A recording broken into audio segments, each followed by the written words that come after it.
Hello, my name's Deputy Kirsten Morel. I'm Minister for Economic Development, Tourism, Sport and Culture, and I'm joined here today with Tom Holvey, who's the Chief Economist at the Government of Jersey. Hey, how are you doing? Hi. The past few months we've been public about the fact that we need kind of a new approach to economic growth in the island and the economy in general in the island. But there are many reasons for this, and I was just wondering if you could help us understand, what is it? Why do we suddenly need such a focus on the economy? And what is it about the future that makes it so important that we put that focus on there? Absolutely. I mean, first and foremost, I think it's important to say that economics is itself a really important issue. But economics actually impacts on people's lives. It makes a difference to everyday people's lives, and that's why it's important.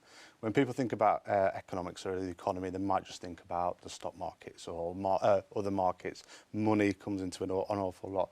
But it's not. It's actually about the standard of living for people on the island, around the world as well. An awful lot of the Western world is suffering at the moment from a major economic challenge. Yep. And that's starting to feed through into economics and people's lives.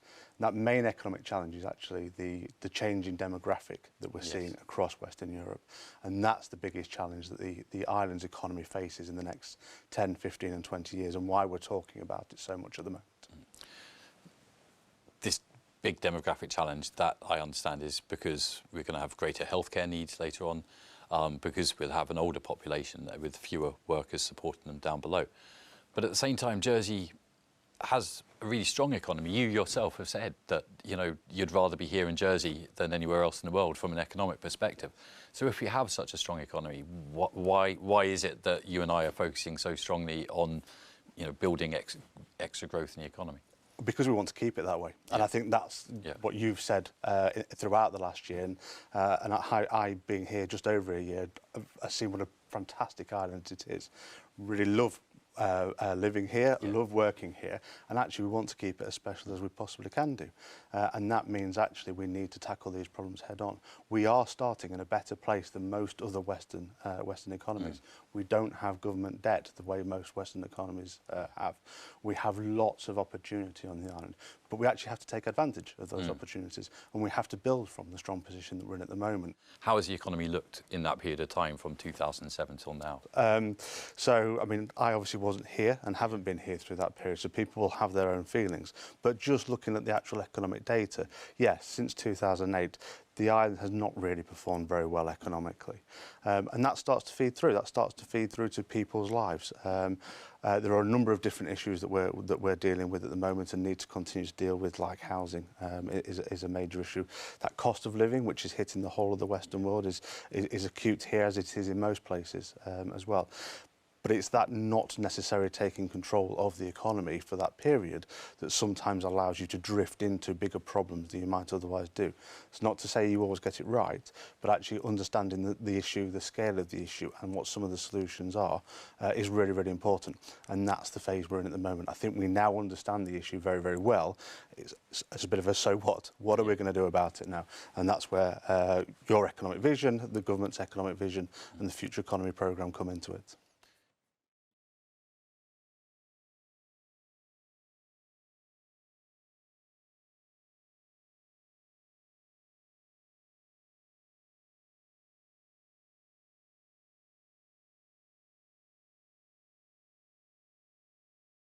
You talk about our economic vision. Obviously, a lot of people over the past 40, 50 years, it's all been about free markets, effectively government stay out. What we're talking about here is government coming up with an economic programme, an economic strategy. Is that the right thing for government to do? Should government just be saying, actually, we leave it all to the business community and other organisations, and government focus on healthcare and education? Because isn't that what government's meant to be doing, focusing on delivering healthcare, education and security, and letting other people get on with the issue of the economy? That's a really, really good question.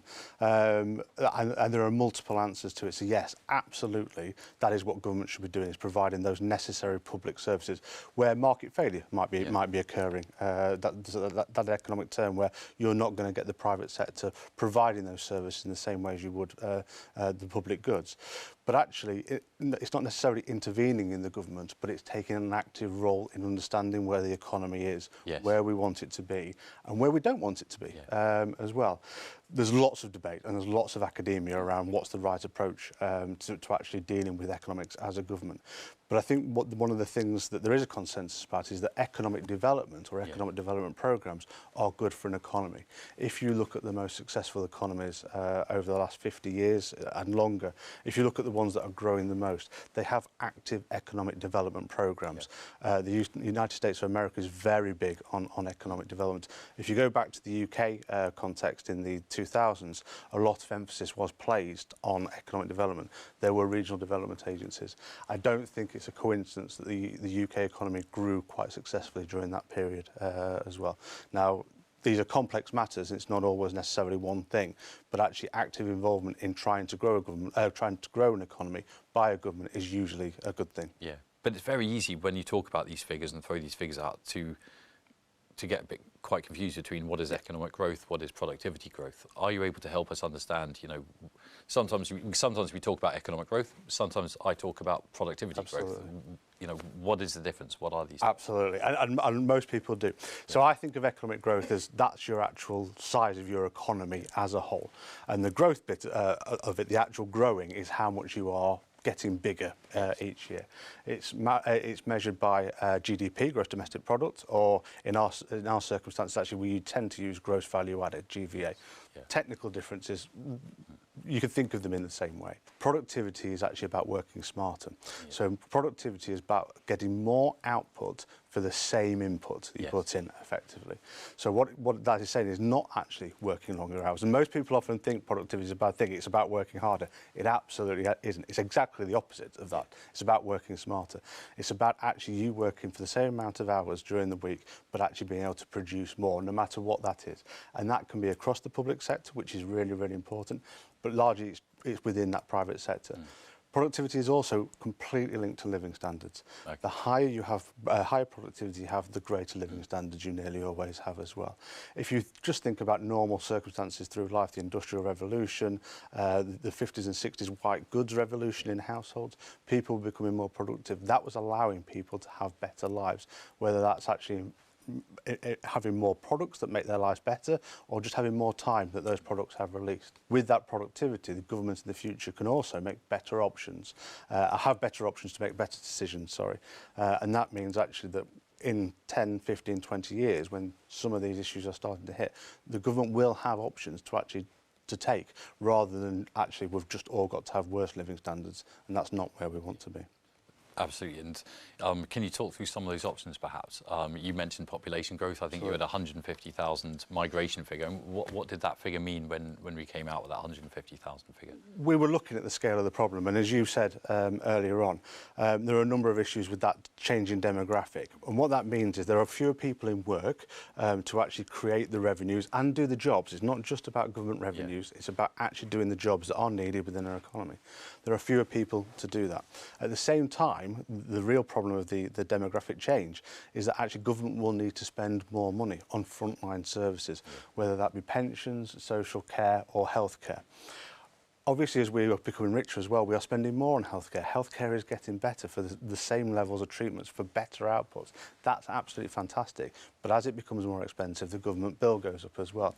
So we have these competing pressures at the moment where there are fewer people to do the jobs on the island, fewer people to create revenues, but government wants to spend more on public services for that demographic change, and as people are getting older. So talking about the demographic challenge that we're facing within the economics unit in the government, we've obviously done a lot of analysis of what that might look like in the future. One of the things that we've worked out is that if we have that ageing population, as well as fewer people actually in work to do the jobs that are needed, that by 2040 the population would actually have to grow to 150,000 people to provide for the same kind of level of services in terms of private sector services and public sector services and jobs on the island that we have at this moment in time. Now, obviously, we've worked that out from a standing point in terms of analysis without any overlap of politics or any other sort of levers to pull on, just to sort of show the starkness of the issue that we are facing. And most economies, have already said, are facing something similar. But is there something you may want to just talk about that 150,000 and put it into a bit of context for the island as well? Absolutely. The 150,000 figure was one which took me by surprise. I think it took a lot of people by surprise. And yes, as you said, if we do nothing else, if we want to maintain our quality of life, what level of immigration or what size population, because where the people would come from is irrelevant in that calculation. It says what size population would we need to deliver on the demographic challenge if we did nothing else, but it would be 150,000 people. And so from my perspective as a politician, as someone who wants to, within government certainly wants to kind of relay the wishes of islanders, I think it's really important that there's no question in my mind when I talk to most people in Jersey, population size is something which bothers them. There's, the more people we have, the more accommodation you need. The more accommodation you need, the more likely you are to be building in the countryside, taking away some of the characteristics that make Jersey so unique.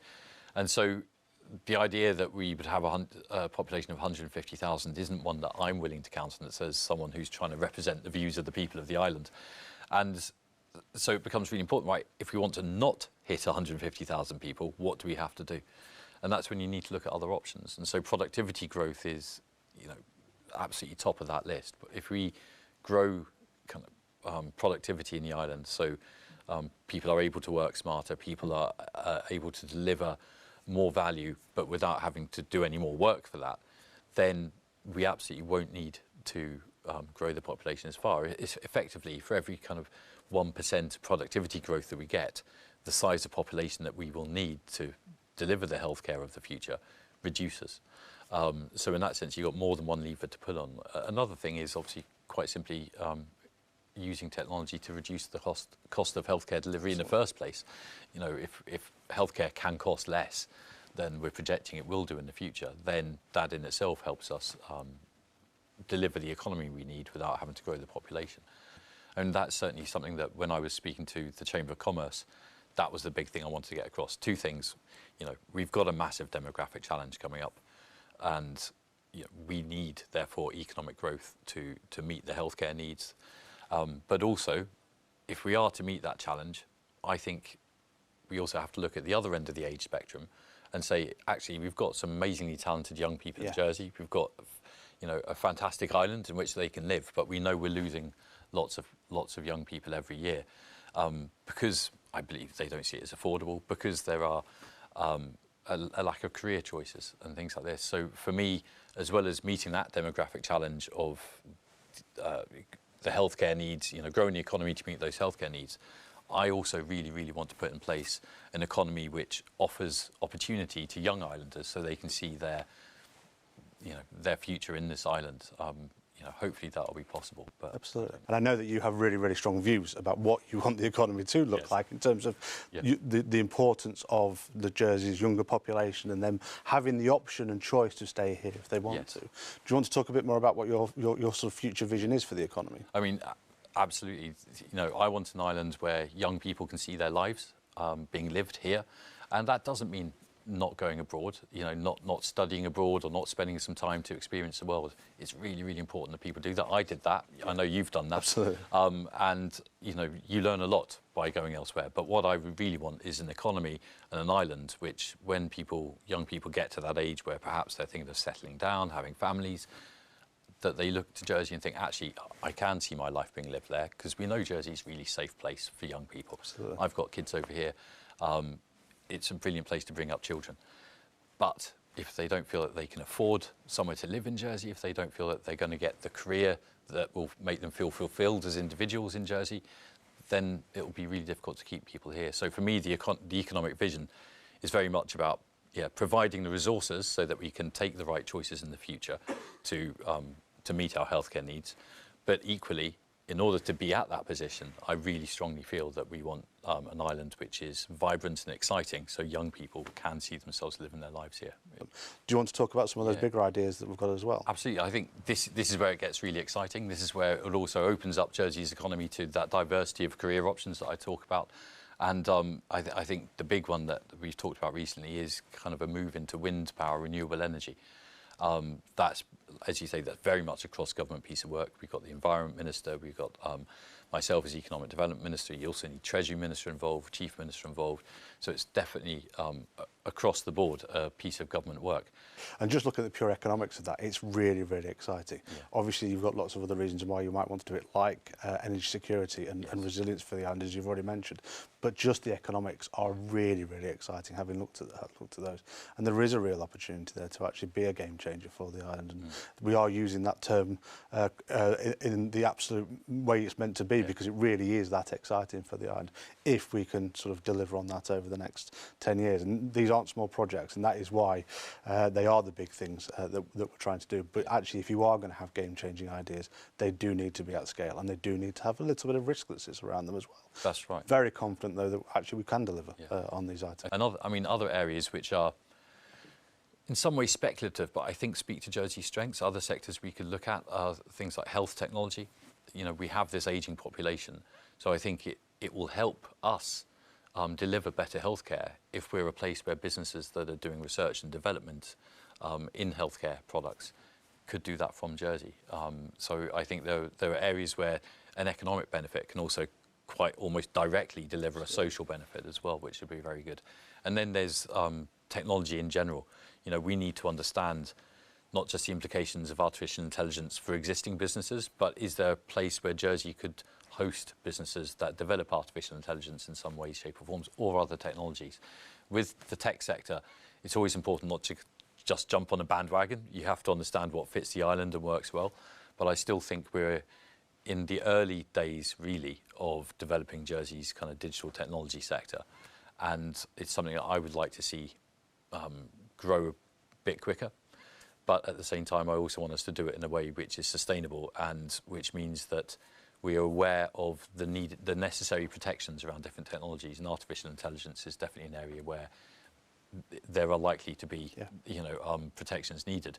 But again, that's where our regulatory system can come in. Can Jersey be a jurisdiction which is known for having the right kind of regulation around these new technologies, and therefore, much like the finance sector, grow on that regulatory expertise as well. So I think there is a lot of opportunity. I think the most important thing, actually, if you don't mind me saying, Tom, is it's not for me to decide which sectors we go into, except perhaps around wind power, because I think that has been kind of government-led. But outside of that, what I love about the Economic Development Department is that it's down to individuals and organisations to have the ideas. What I want to do is provide them with a platform whereby they can take those ideas, run with them, turn them into really exciting businesses. And that means that I have no doubt if we were talking in 15 years' time, there'd be different sectors and different types of businesses that are grown in Jersey, which we've never even envisaged, if you know what I mean.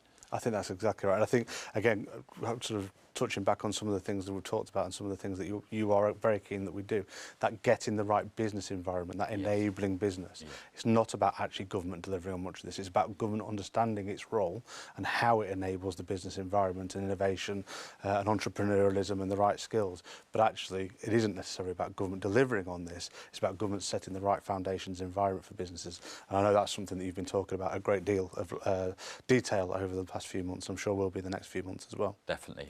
Again, as well as wanting to live their lives here, I want young people to be able to take their amazing ideas and turn them into businesses.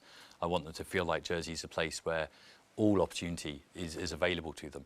And so that does mean, government setting the boundaries, the playing field, but not doing the work, because government can't. I don't think government is well placed to run businesses. Absolutely. But we are there to help islanders, create and run exciting businesses for the future. Completely agree. Brilliant. Thank you, Tom. Thank you. It's been a pleasure. Thank you. Very interesting.